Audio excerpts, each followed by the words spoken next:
Maa on planeetta, joka kiertää aurinkoa ellipsimuotoisella radalla. Maan kierroksen auringon ympäri kuluu 1 vuosi, eli noin 365 vuorokautta. Maapallo kiertää aurinkoa hieman kallellaan, eli maan napojen kautta kulkeva kuvitteellinen pyörimisakseli poikkeaa kiertoradan tasosta 66,5 astetta. Tämä vaikuttaa 2 asiaan. Päivän tasaajalle tulee enemmän valoa kuin esimerkiksi Suomeen ja napa-alueelle. Toisaalta, koska akselin suunta pysyy koko ajan samana suhteessa aurinkoon, maapallon pohjoiset osat, kuten Suomi, ovat kesällä enemmän kohti aurinkoa ja talvella taas suuntautuneena poispäin auringosta. Tämä selittää sen, että pohjoisen kesä on valoisa ja lämmin, talvi taas pimeä ja kylmä. Eteläisellä pallonpuoliskolla vuoden ajat vaihtuvat päinvastaisessa järjestyksessä.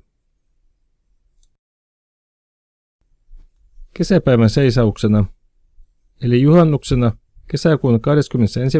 päivä, aurinko paistaa kohti suoraan pohjoisen pallonpuoliskon leveyspiirille 23,5 astetta, eli gravun käytöpiirille.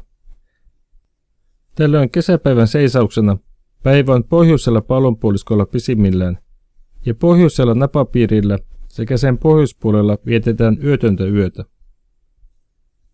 Syyskuun 23. päivä on syyspäivän tasaus.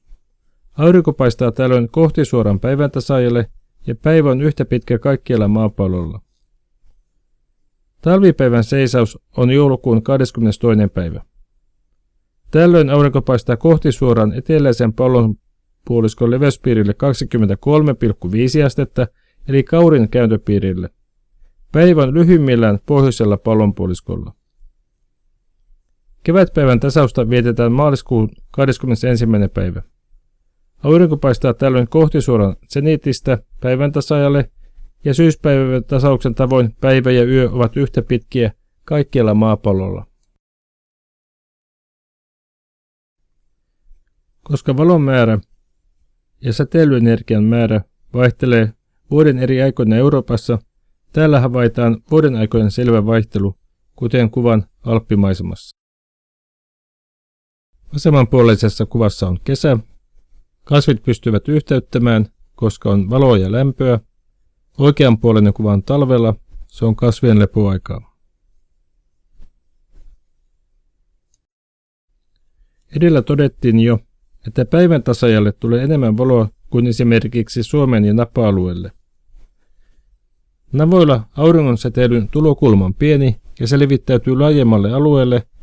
Päivän tasaajalla aurinko paistaa aina lähes kohti suoraan ja sama säteilymäärä osuu pienemmälle pinta-alalle kuin navoilla. Päivän tasaajan tuntumassa aurinko paistaa kohti suoraan yläpuolelta. Säteily on voimakasta. Sanotaan, että aurinko paistaa lakipisteestä eli zenitistä. Voimme havainnollistaa säteilyn eroja päivän tasaajalla ja lähellä napa-aluetta taskulampulla ja ruutupaperilla. Päivän tasaajalla aurinko paistaa kohti suoraan ylhäältä ja yhtä paperiruutua kohden tulee paljon valoenergiaa. Suomessa ja muualla lähellä napa-alueita aurinko paistaa vinosti ja sama lampun sädekiila valaisee enemmän ruutuja ja yhteen ruutuun tulee vähemmän valoenergiaa. Tämän energian erilaisen jakautumisen takia maapallolla on 4 lämpövyöhykettä. Lämpövyöhykkeillä on erilainen ilmastodiagrammin lämpötilakäyrä. Nigeria on kuumalla vyöhykkeellä ja punainen viiva, joka kuvaa kuukausien keskilämpötilaa, on vaakasuora viiva. Lämpötila on joka kuukausi 25 ja 30 asteen välillä. Norjan Vardö sijaitsee pohjoisessa lähellä Jäämerta. Siellä on selvät vuodenajat auringon säteilyenergian erilaisesta määrästä johtuen.